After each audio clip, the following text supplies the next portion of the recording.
Our next lesson is about set operations. So our objective for today, these are our objectives for the day. So number 1, define universal set and subset. Number 2, determine if a set is a subset of another set. Number 3, identify the number of subsets in a given set. Number 4, find the union of sets. Number 5, find the intersection of sets. And this is the last. Find the complement of a set. Okay, so first we will define the universal set. The universal set is a set that contains everything. So, nasa universe yung lahat ng planets, lahat ng asteroid, lahat yan nasa universe. And including the Earth is nasa universe. So, pag sinabi nating universal set, dito lahat nakalagay yung mga kino-consider natin na sa set. Okay? It contains everything. So example, set A is a set of X such that X is a DLA senior high school student. Set B is a set of X such that X is a DLA junior high school student. So since you are in grade 7, you belong in this set. You belong in the set of junior high school student. And set C is a set of X such that X is a DLA preschool student. So all these sets, set A, set B, and set C belongs to a bigger set, which is the universal set. So, what do you think is the description of the universal set? So, we can see here, no? In set A, set A is a set of X such that X is a DLA senior high school student. Set B is a set of X such that X is a DLA junior high school student. Set C is the set of X such that X is a DLA preschool student. So we can see the description of the universal set in these 3 smaller sets, no? And this is the set U. The set U, which is the universal set, this is the set of X such that X is a DLA student. When we say DLA student, andito na lahat. Even the grade school student. Okay? So, the biggest set among sets. So, set A, set B, set C, these are smaller sets. So, the universal set is the totality of all elements under consideration. So, example, set D is a set of X such that X is a positive integer. Set E is a set of X such that X is a negative integer. Set F is a set of X such that X is neither positive nor negative integer. So what do you think will be our universal set?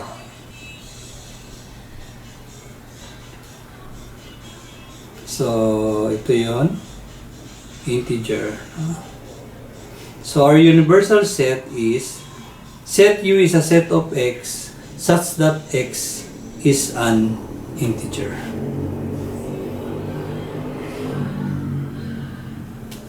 Now, sets A, B, and C are subsets of the universal set. Yung example kanina. And set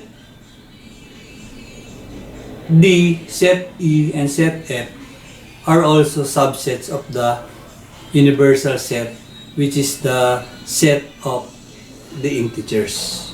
So subset is a set within a set. No? Kumbaga, yung subset, smaller siya nung mas malaking set. Okay? So example, set B is a set B has an element of H, A, T. Set A, the elements are M, A, T, H. So notice that all elements of set B are also elements of set A. So meron tayong H, meron tayong A, meron tayong T. So since all elements of set B are also elements of set A, therefore set B is a subset of set A. So this is the symbol for subset. But not all elements of set A are also elements of set B. No? Kasi walang M sa set B. Therefore, set A is not a subset. This is the symbol for not a subset of set B. Okay. If we will illustrate this in a Venn diagram, so this is set B. The elements of set B are H, A, T, and this is the set. This is set B. This is set A. Ang elements ng set A is M, A, T, H. Meron ng H, A, T. So M na lang ang kulang. So dito yung M. Kasi bawal ma-repeat ang elements sa set. So ito yung kanyang illustration sa Venn diagram.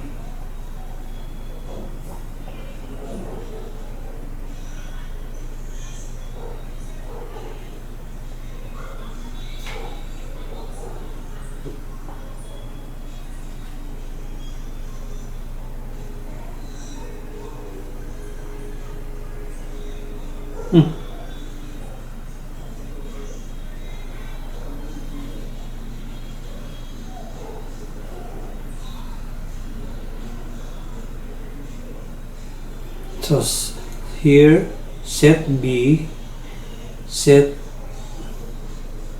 nabago yung setting, set B is a subset of set A, but set A is not a subset of set B because there's no M in set B. Okay, so here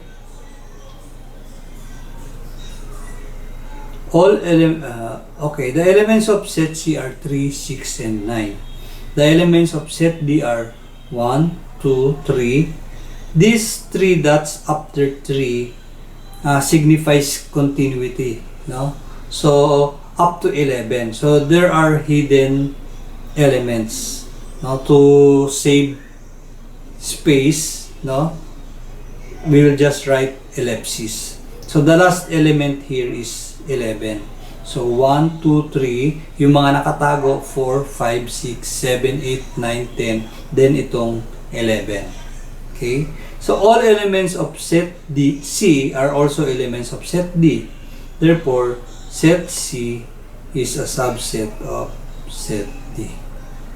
And set D is not a subset of set C.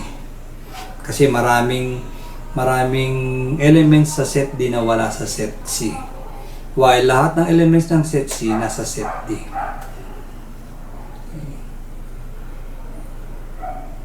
Okay. The elements of set E are M, U, S, I, C, and the elements of set F is the word music. So, in set E, there are 5 elements. In set F, there is only 1 element. So, therefore, magkaiba yung mga elements. So, set E is not a subset of set F, and set F is not a subset of set E.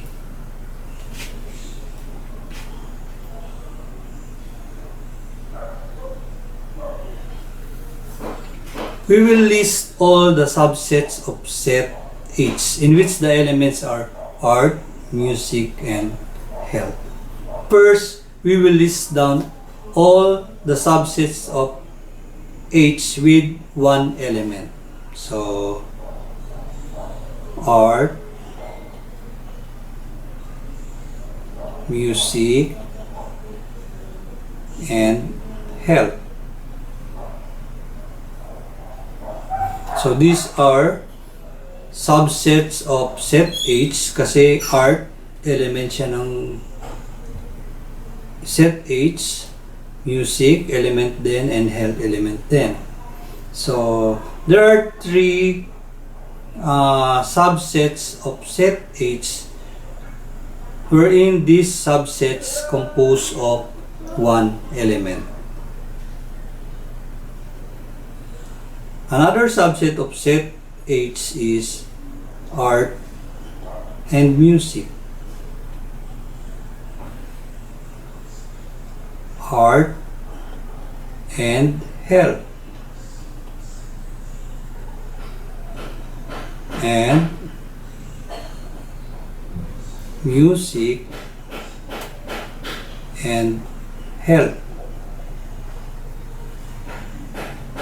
So there are 3 subsets of set H with 2 elements for each subset. So 1, 2, and 3. So there are 6 subsets na. Kulang pa. Kulang pa ng 2. There should be 8 subsets of set H. Every set is a subset of itself. So, yung sarili niya ay subset. Subset niya. So, art, music, and health. 1, 2, 3, 4, 5, 6, 7. Kulang pa ng isa. An empty or null set is always a subset of every set. So, isa sa mga subset yung empty sets. So, all in all, there are 8 subsets of set H. So, if there are 3 elements in a set, there are 8 subsets of that set. So, this is how to identify the number of subsets in a given set. The number of subsets of a given set is 2 raised to the n power, where n is the number of elements in a set. So in this case, there are 3 elements: art, music, and health. So our n is 3. So 2 raised to the 3 power. So this is equal to 2 times 2 times 2, and this is equal to 8. So there are 8 subsets of set H. Again, if there are 3 elements in a set, there are 8 subsets. Let us identify all the subsets of set G. So what are the different subsets of set G? Una, we will list the subsets with 1 element. demo, freedom, in-depth, and liberty. So there are four subsets of set G, wherein these subsets is composed of one element. So next, list down all the subsets of set G with two elements, demo and freedom. Demo and in-depth. Then demo and liberty.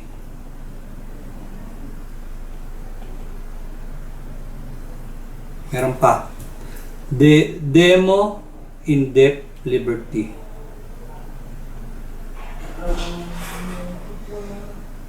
Demo with two elements. So demo, freedom, demo, in-depth, demo, liberty, freedom, in-depth, freedom, in-depth, freedom, in-depth, tapos freedom, liberty, ano pa? Freedom, liberty, in-depth, liberty.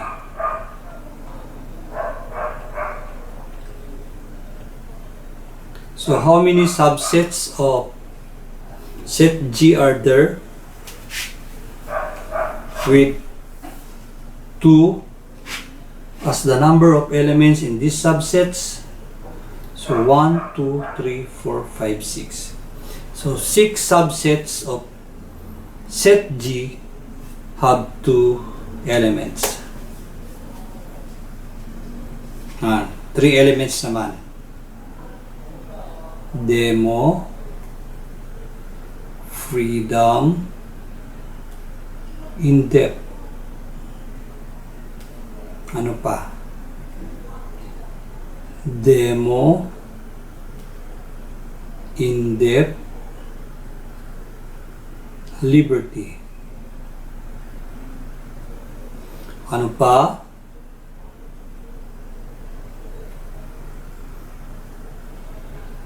Freedom, in-depth, liberty.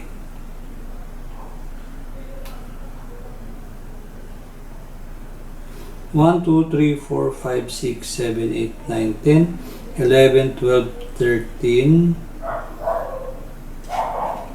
Meron pang missing sa tatluhan. Demo, freedom, in-depth, demo, freedom, liberty. Yun ang nawala, no? Demo,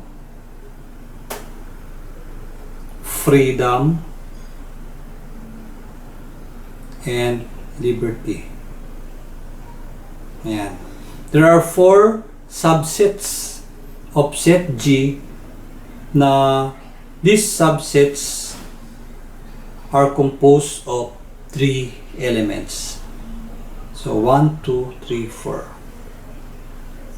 And meron yung natin, yung principle natin sa subset. Every set is a subset of itself. So, yung sarili niya.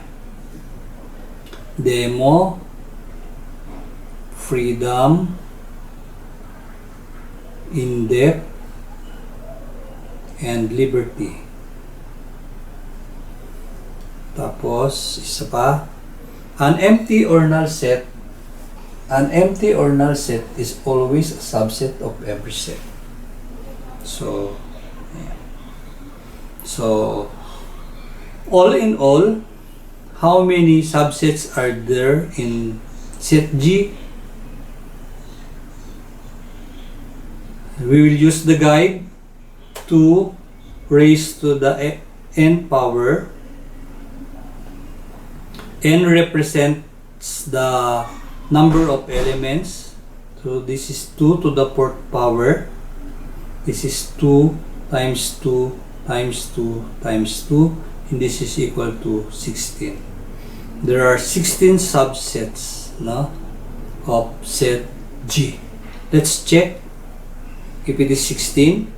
1, 2, 3, 4, 5, 6, 7, 8, 9, 10, 11, 12, 13, 14, 15, 16.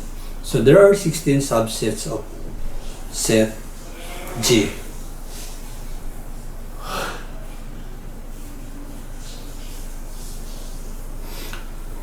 Now let's go to the operation of sets. First operation of sets is the union of sets.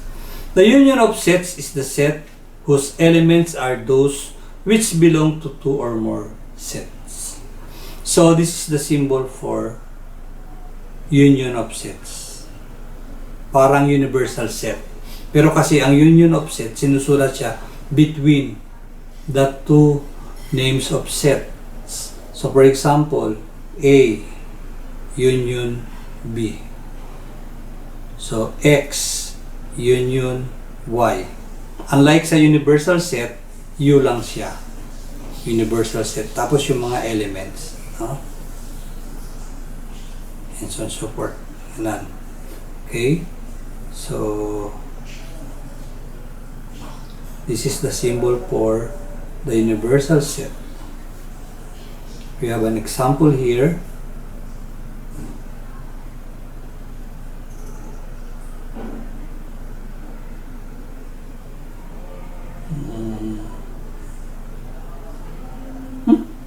Ayaw na. Okay, kailangan nating i-discard para makabalik tayo. And U. Nag-iba na yung kulay ng font. So, gawin natin ulit.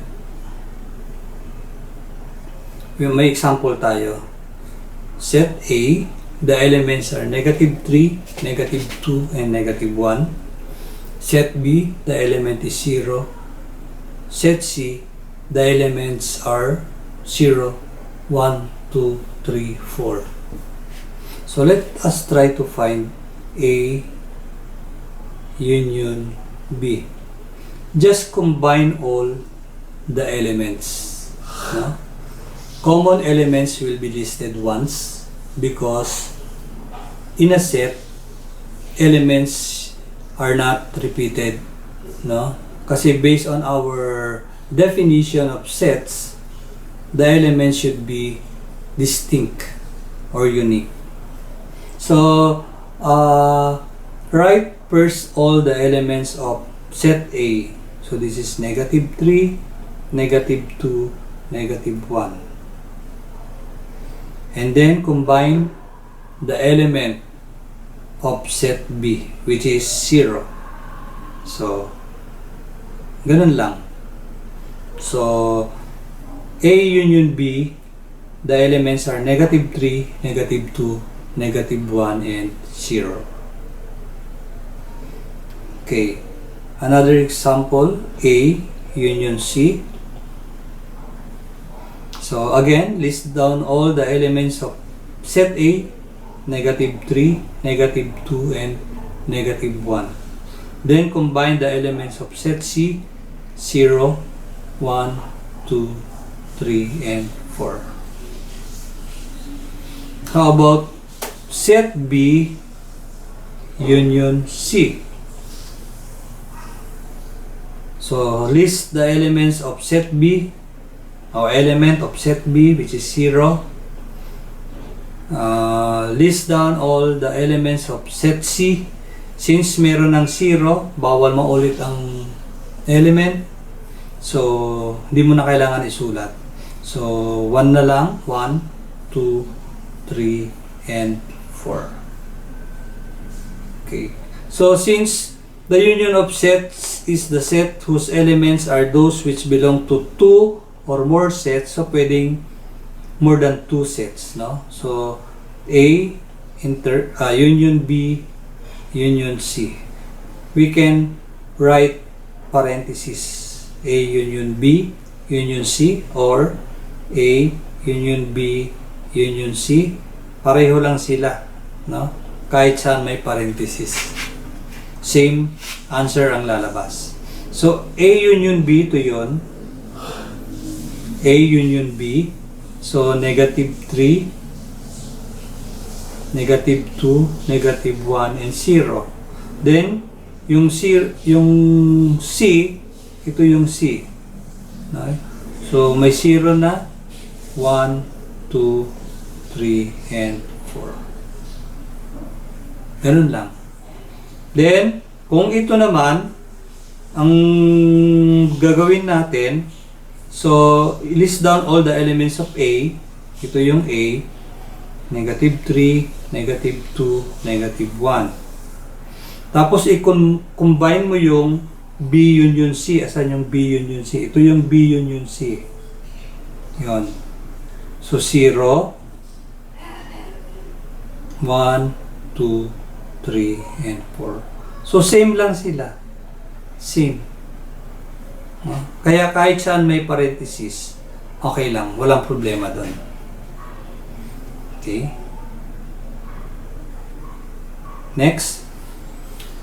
The intersection of sets is the set whose elements are common to two or more given sets. So this is the symbol for intersection of sets. Kabaligtaran ng union of sets. Parang inverse U. Okay? So example, set D, the elements are odd, even, prime, and composite. Set E, integers, even, composite. Set F, factors, integers, odd, and exponents. So let's try to find the intersection E. The intersection of sets is the set whose elements are common to two or more given sets. So we will just list down the common elements. If there are common elements, but if not, then we will just write empty or null set. So what are the common elements of set D and set E? So disregard nyo muna yung set F. Ito muna titignan nyo. Even, composite. So yun yung common elements. Even, composite. So how about D intersection F? D intersection F. Odd. So odd lang. Isa lang. So, yan ang intersection. Odd.